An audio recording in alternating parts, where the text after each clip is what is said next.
Hi, my name is Jan Joyce. I'm happy to be here with you today to discuss the Genealogical Proof Standard. I hold the Certified Genealogist credential from the Board for Certification of Genealogists and the Accredited Genealogist credential from the International Commission for the Accreditation of Professional Genealogists. In my lectures and writings, though, I speak only for myself and not for BCG or ICAPGen. I was asked to give a presentation on the Genealogical Proof Standard, called the GPS, to fit within the BCG track. I thought, sure, of course, no problem. I can do that, right? Well, I started with what I knew and the resources I had. You can see some of them here. It's an impressive lineup of sources and authors, isn't it? You can see these same sources now from a different angle, and note how I've bookmarked them, added post-it notes, dog-eared pages, and even laid flat the bindings. There's lots of good stuff on the GPS in just these books alone. My academic background always has an influence on how I go about research and writing a new topic. I often start with what is called a literature review, or lit review for short. That is a study of relevant published materials and then a summary of it. In an academic setting, that sets the stage for what is typically the author's contribution to growing that body of knowledge. When I had that thought, it made me pause. What can I do to add to this body of knowledge on the GPS? You may recognize an organization or two on this slide. These are just some of the publishers and organizations who write, publish, and promote the GPS. You may recognize a name or two on this slide. They are just some of the examples of amazing and well-known genealogists who have written about, presented, and taught the GPS. So back to my dilemma. How was I going to add any knowledge on the GPS? Especially considering these and other people who have already verbalized it so well in a myriad of ways. I thought the only way to add to it now was by illuminating the GPS with another case study. But after more literature review searching, I noticed there are many case studies already, often by these and other authors. I needed content that would excite you, educate you, possibly even entertain you. How was I going to do that with the GPS and all the material already published? I made the difficult decision that it wasn't possible. I was disappointed. So what could I do? What skills do I have that can make this meaningful to you? I landed on performing a literature review. But wait, don't go. I know it sounds dry, but what I've done is pulled together a lot of published material that I will present in a way that helps you identify works that may be able to assist you in both your research and your educational journey. If you are stuck on a genealogical problem, then perhaps one of these webinars articles will help. Or if you're finding it challenging to write up a proof argument, then you'll know where to look to find other examples of it. So let's get started, and I'll tell you about our agenda. I will provide a brief review of the GPS. Then I will discuss several resources for each of the GPS elements. These may be articles, books, webinars, blogs, institutes, and more. In addition to doing that for each GPS element, we'll review sources for the GPS overall, and then a review of some great case studies. As I get into the recommendations, on most slides, I will provide you a QR code. You can use this code to link directly to that source or that source's website. Some of the sources are part of a paid subscription site, so you must have access that way. To use the QR code, all you need to do is open the camera application on your phone and hover it over the QR code on your screen. That will provide a pop-up window. Click on it, and then you'll be linked to the website recommendation.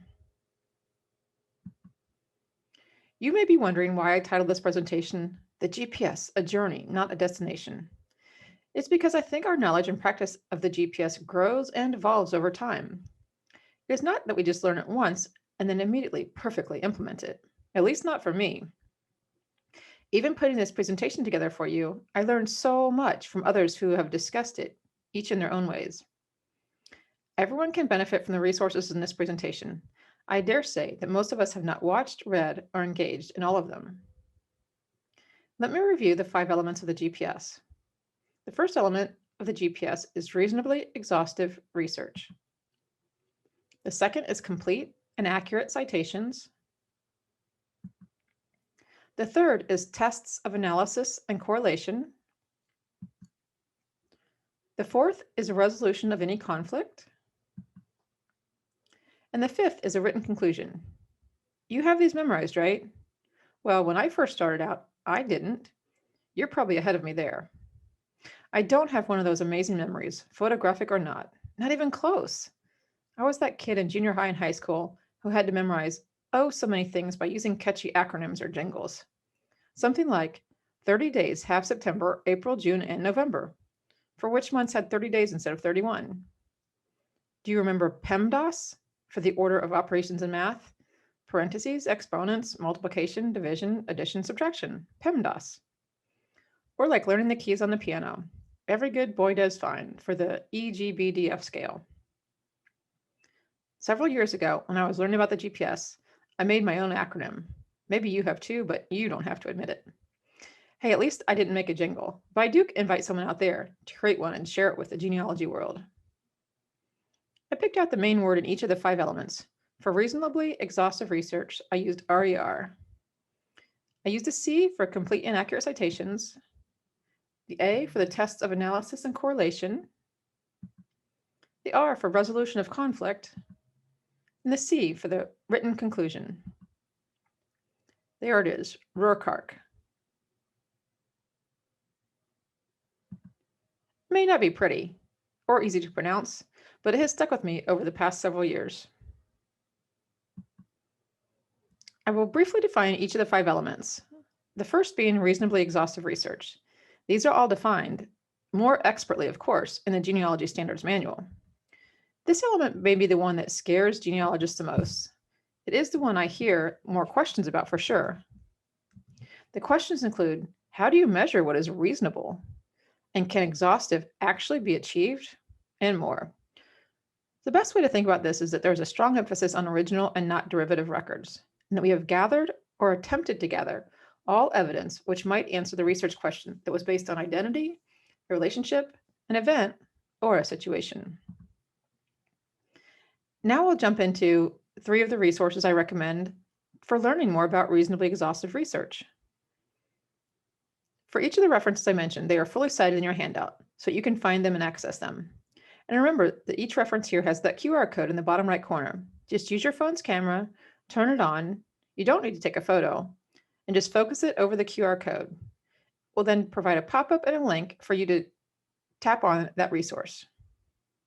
The first one I want to tell you about is Tom Jones's APGQ article titled When Enough is Enough, How Much Searching is Reasonably Exhaustive. First, let me note that this article predates the change from reasonably exhaustive search to reasonably exhaustive research. In it, Jones discusses the specific standards that address exhaustive research. And although those standards have been changed and updated a bit, they are still relevant, touching upon how much information is collected, the complexity of the problem, and assembling indirect evidence. He devotes a section to planning research and then on implementing it. The next item is a webinar. This one is by Elizabeth Sean Mills titled Reasonably Exhaustive Research, the First Criteria for Genealogical Proof. In it, she emphasizes varied sources and the part I like best, the strategies. Of course, there is great theory that is supported by helpful images. It's fast-paced and interesting. The third item is a webinar by Elisa Scalise Powell titled Problems and Pitfalls of a Reasonably Shallow Search. Elisa provides a good explanation of the GPS overall and great analogies that bring it home. There are many lessons learned intertwined throughout the presentation. The second element of the GPS is citations, ensuring that they are created and are complete as well as accurate. Citations must always answer the questions who, for the author or creator or informant, what, for the source title, when, for when it was published, where in, to provide accurate markers for items such as volume and page number, and where is, to identify the source and where it's located. The way I like to remember one of the most important aspects of capturing elements of a citation is that someone must be able to recreate our steps to find it. And we always want to cite all searches, including negative findings. The first resource I want to note for citations is an institute course at the Genealogical Research Institute of Pittsburgh, known as GRIP. The course is titled Mastering the Art of Genealogical Documentation. It is coordinated and taught by Tom Jones and based on the book similarly titled Mastering Genealogical Documentation. I haven't had the opportunity to attend this institute myself, but I did ask a couple people who attended it, and they highly recommended it. The week-long institute focuses on Tom's book, Mastering Genealogical Documentation. The course was a deep dive into documentation, of course, and focused mostly on citations. There are in-class exercises as well as homework that helps to reinforce the concepts. The next reference is a book or manual titled Evidence Explained by Elizabeth Shown Mills. This book offers a great introduction as well as theory on citation, and then hundreds of examples of citations to refer to. This book is considered the go-to manual for genealogy citations. Finally, I want to recommend this webinar by Shelley Moorhead titled Don't Panic Yet, Citations for Beginners. I love that title. It does a great job of describing who, why, when, and more for citing. There's also a good discussion of negative evidence. The third element of the GPS is the tests of analysis and correlation. Genealogical analysis typically refers to the evaluation of one source individually. These evaluations or tests include the determination of the sources as original, derivative, or an authored record, and if each information item is primary, secondary, or undetermined. Additional questions can be answered about the source's physical attributes, including its condition. Correlation refers to comparing and contrasting using tools such as timelines, maps, and more. The first recommendation of a source or a resource for tests of analysis and correlation is a webinar by Tom Jones titled Using Correlation to Reveal Facts That No Record States. This is based on a case study and demonstrates correlation. The next is an institute coordinated and taught by Kimberly Powell at GRIP. It is titled Tools and Strategies for Tackling Tough Research Problems. In it, she and other instructors focus on different methodologies to solve complex problems using theory, case studies, and in-class examples. The third is a webinar by Chris Statz titled Analysis and Correlation, 2 Keys to Sound Conclusions. Again, a case study is used, and this one demonstrates conflicting evidence. The fourth element of the GPS is a resolution of any conflict. This element may not always be present in your research, and thus it is an element that is not required to meet the GPS in some situations. Of course, if you do have evidence that conflicts, you must resolve it. As a resource, I first recommend an article in the National Genealogical Society magazine by Jean Atkinson Andrews titled Strategies to Resolve Conflicting Direct Evidence. In it, Jean outlines a variety of methods to resolve conflict. She uses a case study, and I especially like her discussion of tools. The next one is a blog article by Harold Henderson titled How to Handle Conflicting Evidence, a 6-Step Program. Here, Harold provides easy-to-understand steps and methods to resolve conflicting evidence. The final one is a webinar by Judy Russell titled When Worlds Collide, Resolving Conflicts in Genealogical Research. This is a potpourri of good advice with a mini literature review in it of different authors and their steps to resolve conflicts. Judy gives plenty of helpful examples.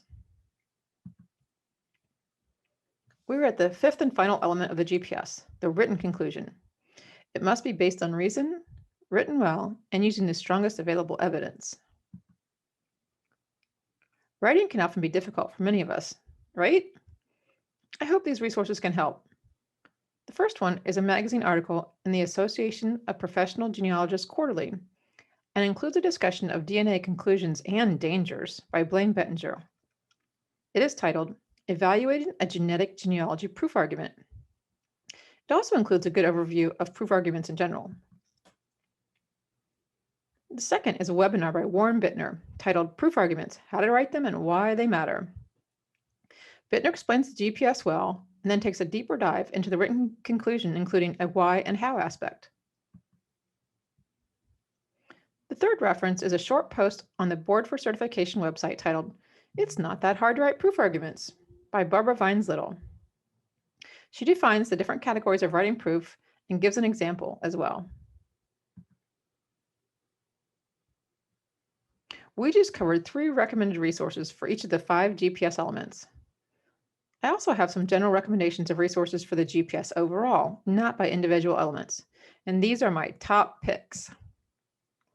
I selected one top pick per format, for example, a book or a webinar or a study group or an institute. A webinar example that is great is that from Annette Burke-Little titled Genealogical Proof for the Novice Genealogist. It is an excellent overview of the GPS that provides great examples and ways to understand the GPS. This next top pick is a study group called GenProof. GenProof is based on the book Mastering Genealogical Proof by Tom Jones. I will admit a strong bias towards this program because I am the program administrator, but allow me to brag a little bit anyway. There are small peer groups made up of 10 people who study the chapters in the book. They meet weekly via Zoom and complete assignments and exercises and are guided by an industry mentor.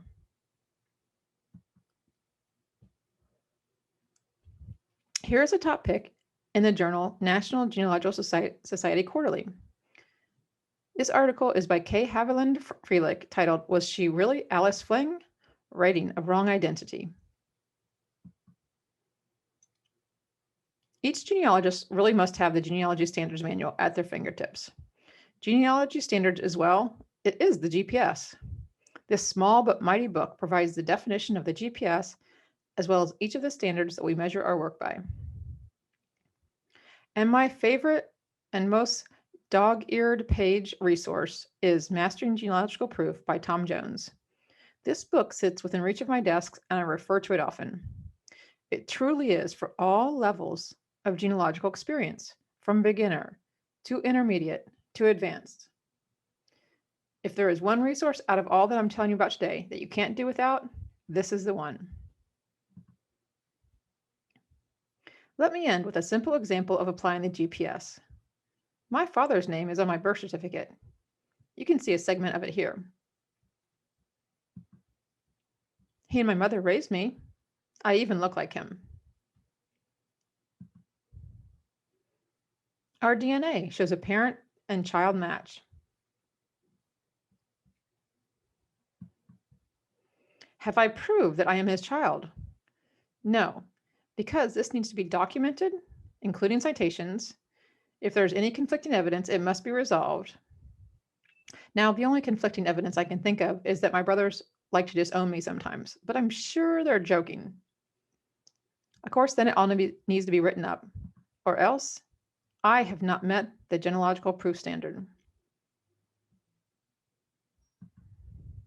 Let me summarize. The GPS is comprised of 5 elements that you can remember by the acronym RERCARC for reasonably exhaustive research, citations, tests of analysis and correlation, resolution of conflict, and a written conclusion. The GPS can be approachable and not too intimidating. Look at the handout I provided. It has the resources I've mentioned in this presentation as well as additional ones. It also lists beginner, intermediate, and advanced levels. Start small and keep learning. After all, the GPS is a journey, not a destination. I'm happy to answer your questions in any way. You can email me with my email address here on the right.